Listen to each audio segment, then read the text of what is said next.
Bruxelles, lundi de Pentecôte. La maison de formation de séminaristes Sainte-Thérèse souffle sa 20e bougie.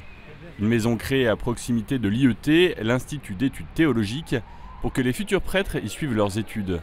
C'est d'ailleurs à cet endroit que les anciens étudiants et les pères ont été invités à célébrer cet anniversaire.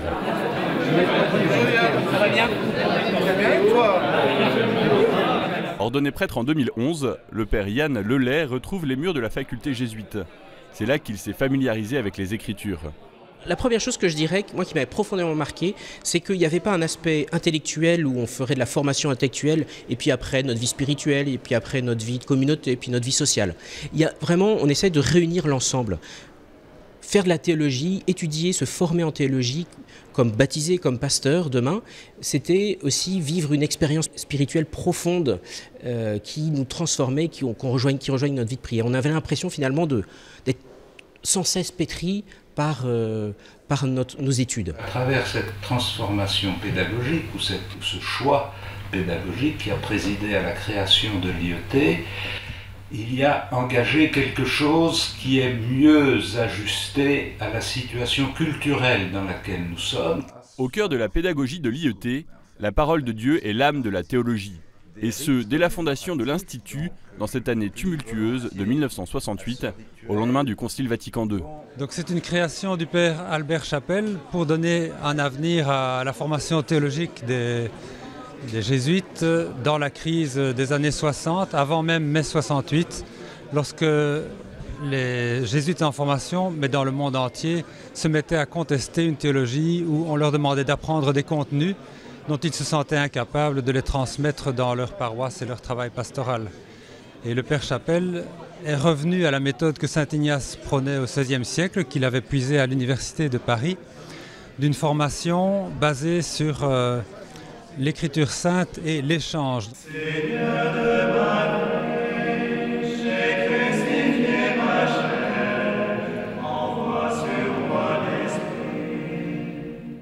Lorsque le père Chapelle fonde l'IET, il le destine à la formation des prêtres, mais également des religieux et des laïcs.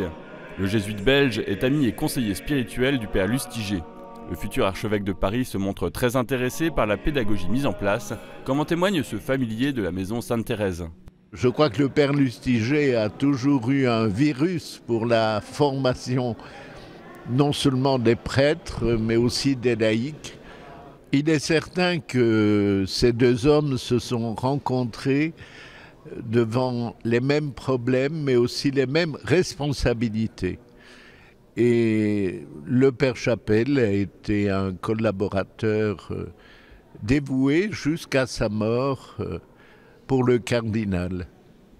Après la communauté de l'Emmanuel, le cardinal Lustiger décide d'envoyer les premiers séminaristes de Paris à l'IET. C'est l'ouverture de la maison Notre-Dame de la Strada. L'idée aussi, je crois, du cardinal, mais là je m'avance parce que c'était de permettre un décentrement pour les Parisiens de leur lieu, pour qu'ils puissent, tout en étant dans la même langue, d'être dans une autre culture. Nous parlons le français, mais la Belgique n'est pas Paris, n'est pas non plus Toulouse, et de pouvoir faire l'expérience pendant 2 ou 3 ans ou plus d'un milieu culturel différent en théologie, pour apprendre non seulement l'humilité, mais apprendre aussi que l'interlocuteur pastoral est toujours une personne qui est différente de nous comme prêtres. En 1993, la maison Sainte-Thérèse est créée. Elle est destinée aux séminaristes et aux prêtres étudiants de différents diocèses. Ils sont régulièrement accueillis par les familles amies de la maison. Au cœur de la maison, là aussi, la parole de Dieu est au centre de la vie communautaire. Et ce, dès le lever du jour, à travers l'oraison et les laudes.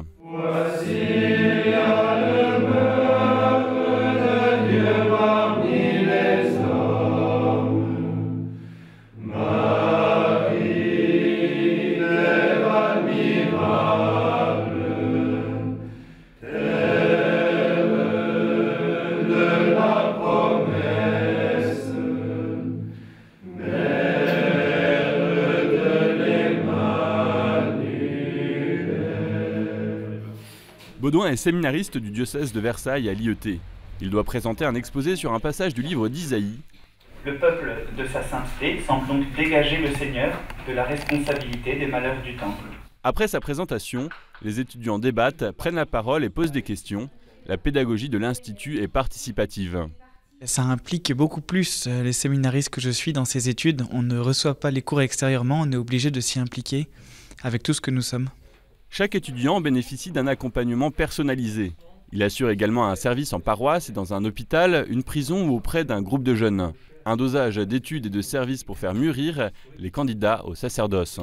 Les prêtres qui ont été formés chez nous ont des homélies axés sur vraiment la parole de Dieu qui est lue à la messe et ils sont capables d'en déployer le sens, la vitalité pour les fidèles d'aujourd'hui. Donc ils ne partent pas de théorie théologique, mais ils partent toujours de la parole de Dieu. Nous espérons que par la discussion, ils auront appris aussi à créer justement des groupes de lecture de la parole de Dieu et d'accompagner ce chemin qui fait que toute personne peut ouvrir la Bible et en recevoir quelque chose du moment que c'est lu en Église. Cette intuition a déjà essaimé, en particulier en France, à la faculté Notre-Dame de Paris, au Bernardin, même s'il reste que chaque faculté, comme dans chaque pays, comme dans chaque modus intellectuel, a sa propre teinte et son propre genre, quoi. Des prêtres d'une 50aine de diocèses sont passés par la Maison Sainte-Thérèse. Un rayonnement discret, mais bien réel, au sein de l'Église de France.